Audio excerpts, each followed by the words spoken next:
In the previous video, we painted some base colors to add some highlights and darker areas and some dimension to the model. In this lesson, we'll focus on painting details of wooden and some of the metal elements. This time we will start with wood. To paint some details, we have to add a new texture, and don't forget to change the alpha value to 0 to be able to connect it to the base color map we created in the previous lesson. I will use the mix node to actually see what I'm painting. After connecting the alpha to the factor, we're ready to go. In the meantime, I created a brush with different textures to use for the stylized wood look. I'm changing the file off to make sure the texture will work smoothly.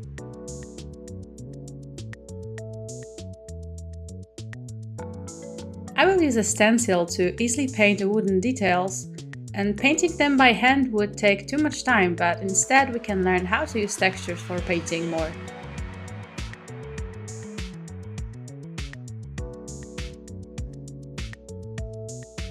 Using stencils for painting requires a lot of patience. That's why I switched to the 2D view, because it's just easier to use them by directly painting on the UVs. Sometimes I'm moving the stencil, sometimes the view. I'm just using what I'm finding useful at the moment.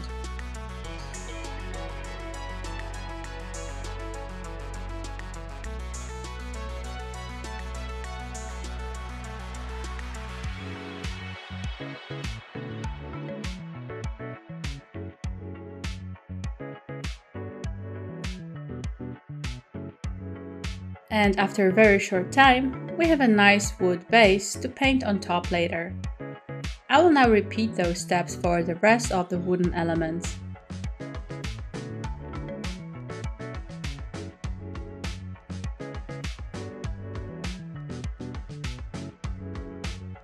When painting elements like this, so made from wood, it's good to think about the wood grain direction, even if the model is stylized.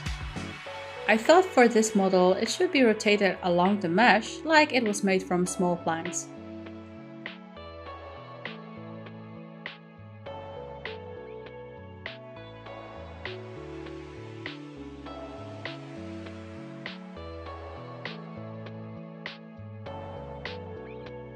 I'm also trying to keep the stencil texture size similar on all elements, because if it was made from one piece of wood, then it should look similar.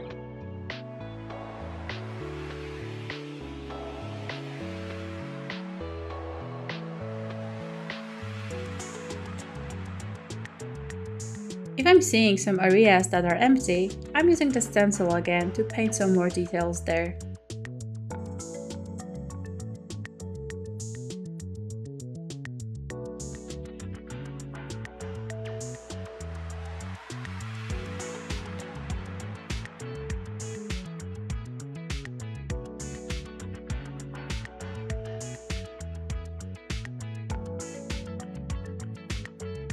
And again, the bottom won't be visible, but using this stencil isn't a problem, so I will paint it too.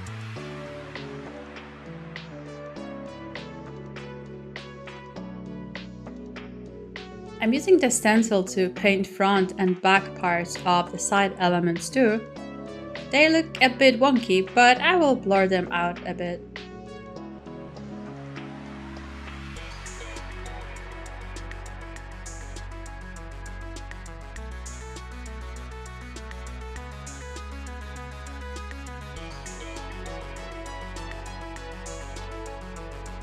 And the same for the middle part. I am using smudge tool to sort of connect these wood patterns to the ones made a moment ago.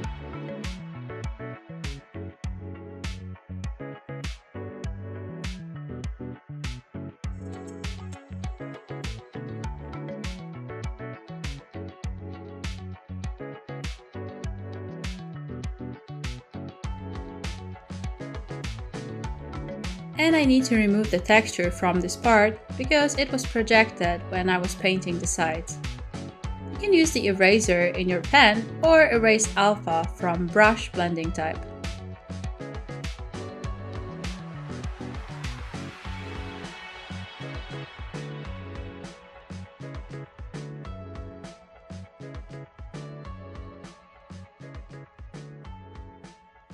I think the result looks okay, so now let's create another detail texture. It's the best to name them properly to know which layer you're painting on.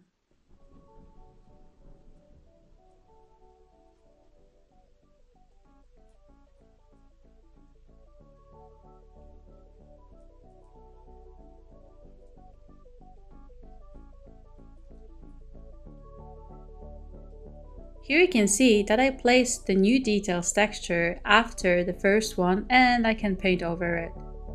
I will switch them because I want the darker areas to stay on top. Thanks to that, I'll be able to paint nice highlights without worrying that I will overpaint the darker areas.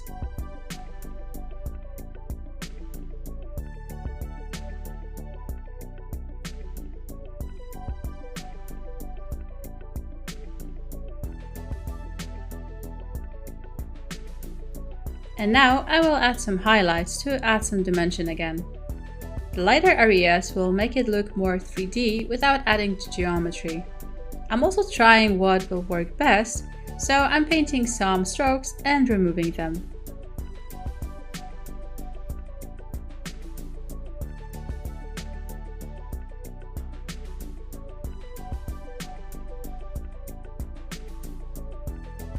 And I told you that the process is a bit messy because I decided to paint some more darker areas first under the ones already painted. I'm using a soft brush and low strength to build the texture I want.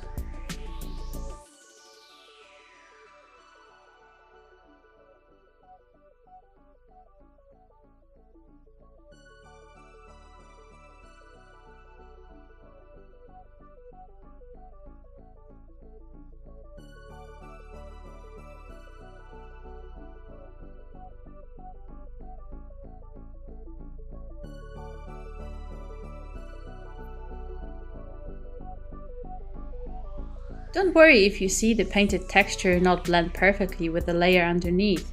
It's just the alpha being visible. After rendering it's not visible and everything looks fine, but you can smooth it out a little.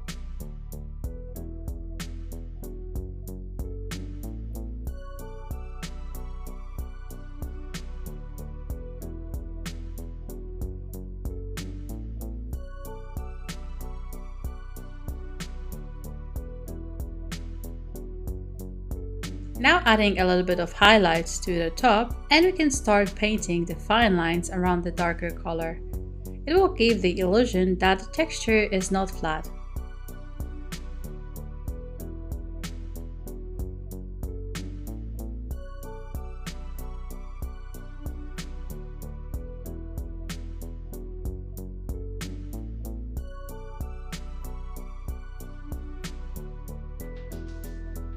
As you can see, painting everything takes time, so sometimes we can use textures to help ourselves with the base and then paint the details by hand.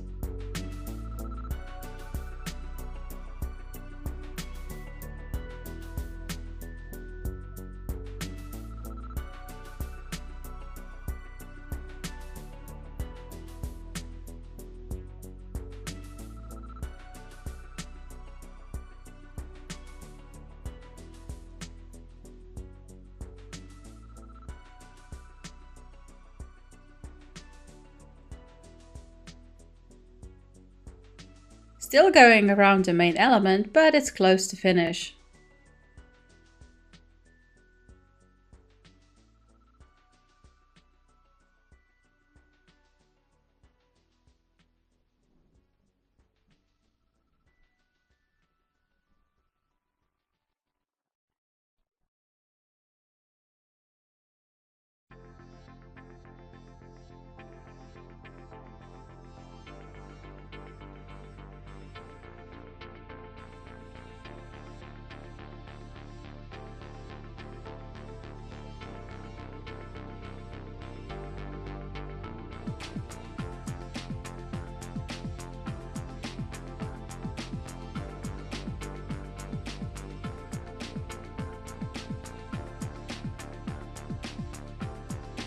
And the back element. I'm trying to make these elements one by one with keeping the same brush settings, but sometimes it's difficult, so it doesn't have to be exactly the same, just similar.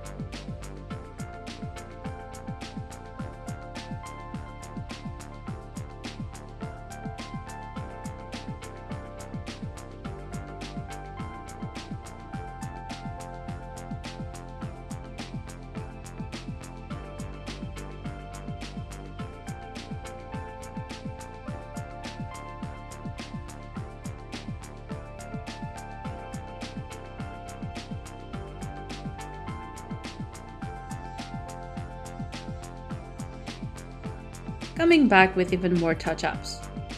This fine-tuning the details will definitely make a difference.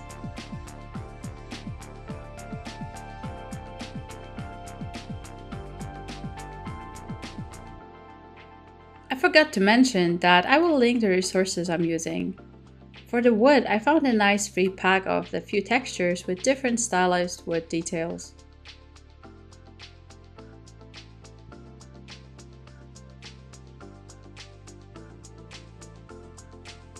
In the meantime, I started adding some more details to the middle part, so I will add some darker colors here too, and then paint some highlights.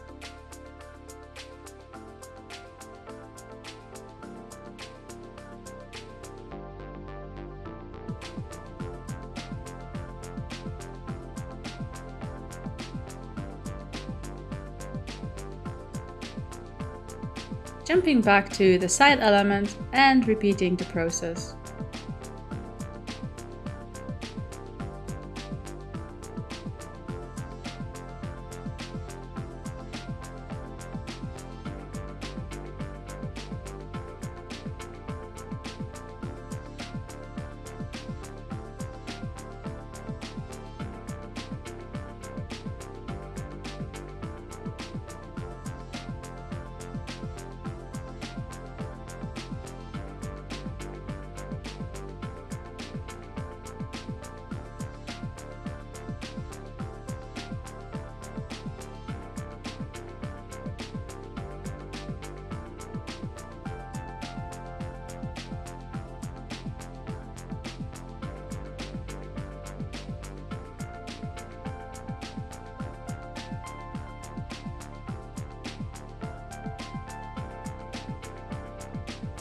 I forgot to add some dents to the back, so I will quickly just paint a few strokes.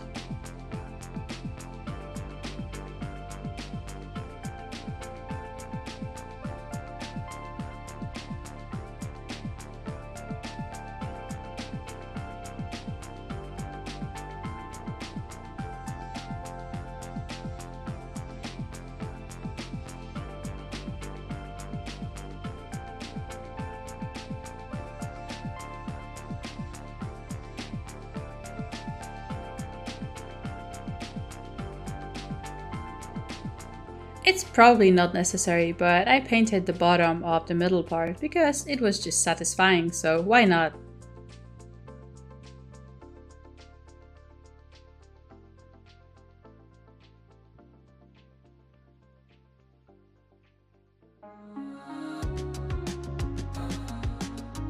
Looks fine to me, so we can start painting the metal. Starting with creating a new texture, setting the alpha to 0 and mixing with the previous textures.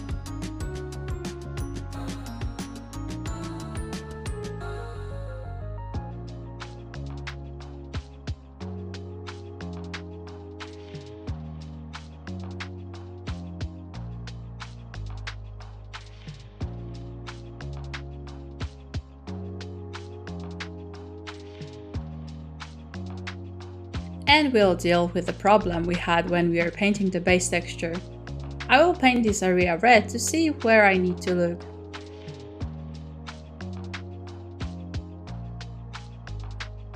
After that, I can go back and I know what to correct when I'll be painting in these areas. We just need to blend the texture on the circle UV element, so it's nothing big to change.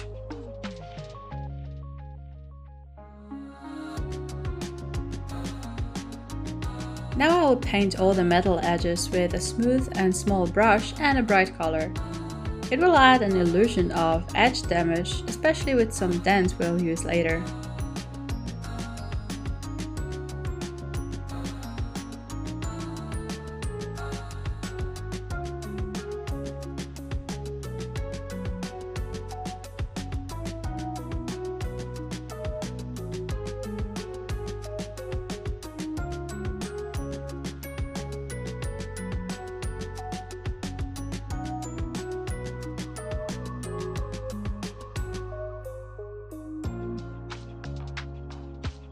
Keep them irregular, it will look better than perfect strokes.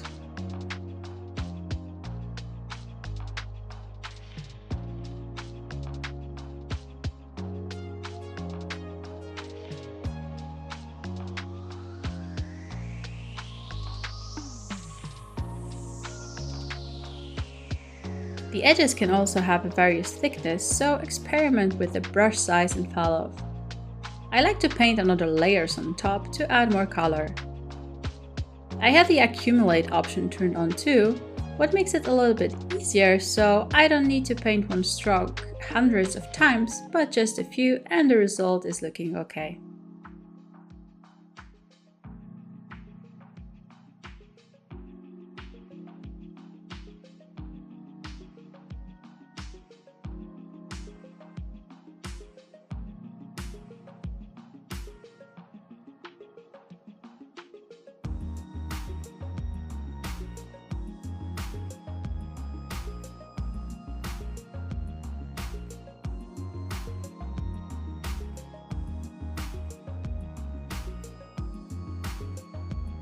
Here I will also remove these strokes, but it took me a while to see that I actually painted some wood details on the metal by accident, so I'm using the wood details texture and carefully removing it from the metal and start painting more edges again.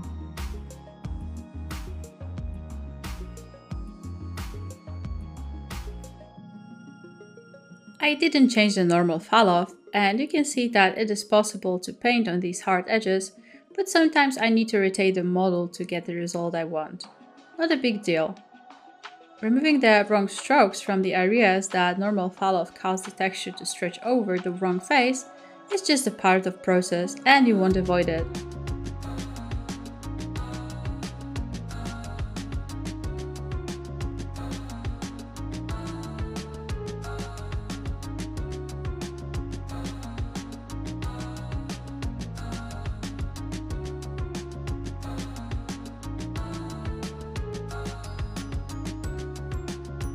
Now we're in the middle of texturing process, so we will stop here and make the rest in the next video.